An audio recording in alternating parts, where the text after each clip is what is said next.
Okay, Don, here is my car. It's somewhat of an overcast day, but I've taken the opportunity, you can see the clouds in the background, to quickly duck up here whilst it's not raining, but it looks like it will any moment. Here is the car, so you'll remember it, and have a look at this interior. And there's that beautiful Nardi steering wheel with the beautiful guilloche pattern, which is this fine, I don't know how well you can see it in the video, I'll go up close. There. Beautiful, beautiful workmanship in it. And you see how well it matches the wonderful wood in the car.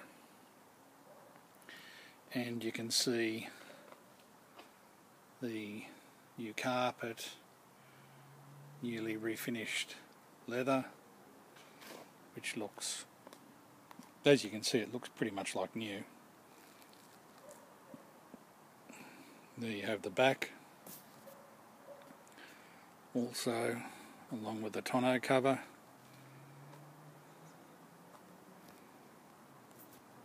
There we go, that's focusing. All beautifully done. So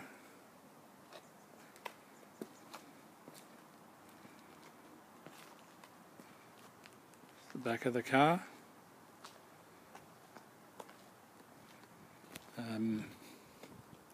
Show you the boot.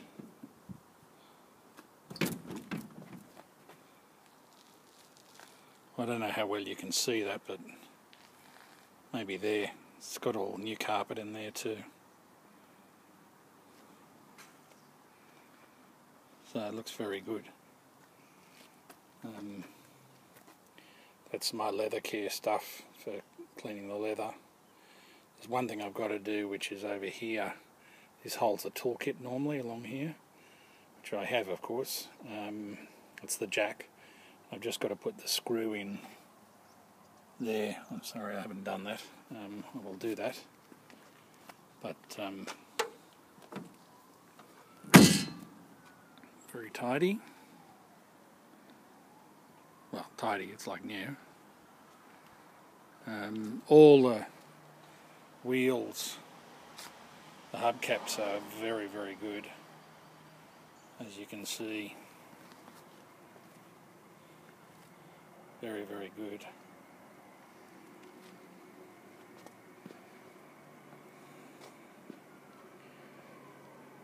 This is my warehouse where you can see I've got the Chinese eye convertible in there, and then under the other cover there is the Bentley 4-door. So I just open this up.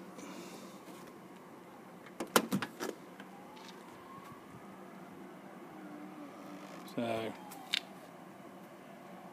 you can see, very beautiful. There's one little piece here which is a chrome piece that goes in just in here. You can't really see it properly, but I'm having that rebuffed and chromed, and if I'm not happy with it, I'm making another one. So I'm doing that on both sides.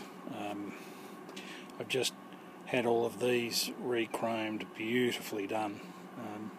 Same on the other side too. So, you know, in this car, you can see the beautiful dashboard wood. It's just superb. I don't think there's any dash in a car that's better than this. Absolutely beautiful. It goes through to the side pieces, which are beautiful. Here to remind you, these are wider seats than normal. They have flat bases, front and back. That's the Renelum design. The rake of the back seat was designed by the owner to be, and I've got the dimensions, I think it's, you know, deeper here and a little bit higher here, so your leg goes up and down. It gives more leg room. These runners have been extended, so they sit on extended runners, so the seats go back a little bit further than normal as well.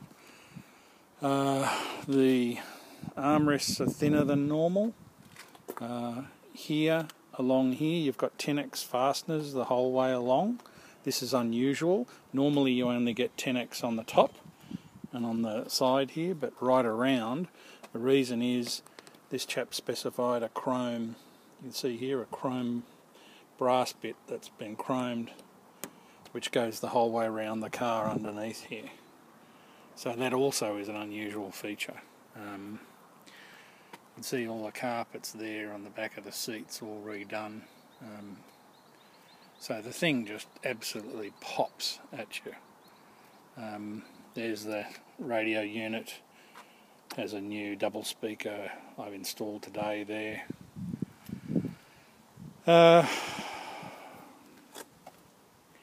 You know, basically that's it.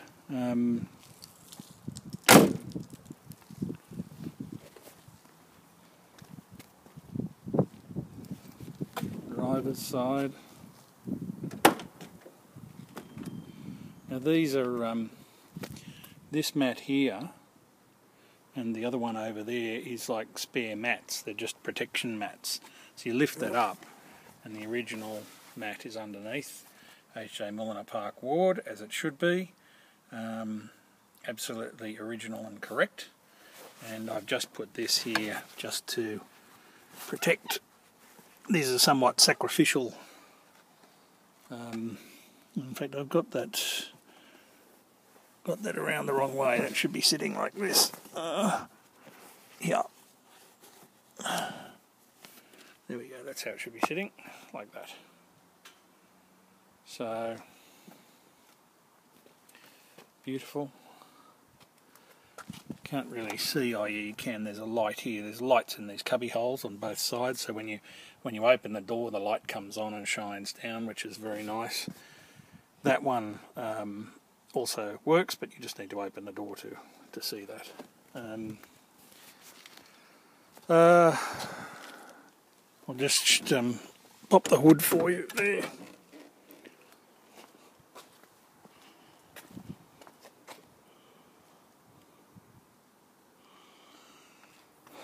This shows you the new shock towers, the photos I sent you. So these are alloy. They appeared on later series cars.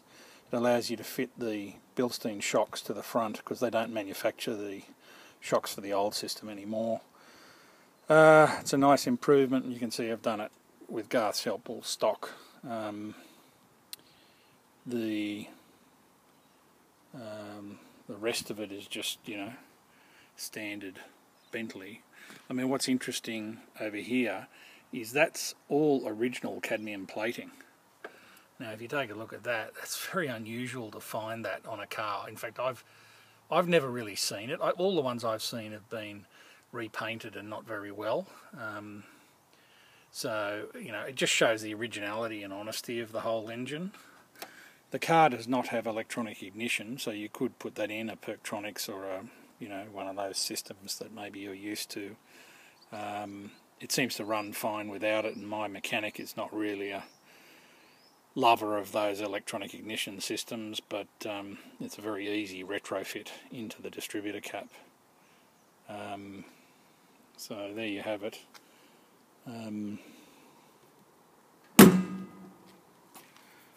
Just put marks all over it with my greasy hands. On the front I've got a couple of badges, Scottish and English one, because the bloke who originally bought, and these are J.R. Gaunt badges, which are kind of very collectible, those two. The guy was Scottish, so I just thought that was kind of fun. And period, in the car, as you'll see on the you know, specs of the car, it does have, originally came with the 3-badge bar, so I thought, well, I'll put the 3 badges on it. The bar was there, of course, because it was still original. Anyway, so there you have it. Beautiful. I can start it up quickly. I'm going to have to put it back anyway. Just turn the key. turn the key on, so the two lights come on as usual, should be. These are the 4 lights. Can you see it says brakes? Just focusing on that, brakes, fuel, coolant. And there's a test button here, which you press and they all come on. So that's exactly as it should be. And you won't find that in many cars where they're all working. I'll just flick this on. Just give it a bit of fuel. So you can see I didn't even put any accelerator in. It started first time. The car is a little warm because I brought it out here. When it's cold, the secret to starting these cars, and I'll explain it to you again, is basically letting the fuel, because it's all the fuel drains out of the carbies. You have to basically prime it.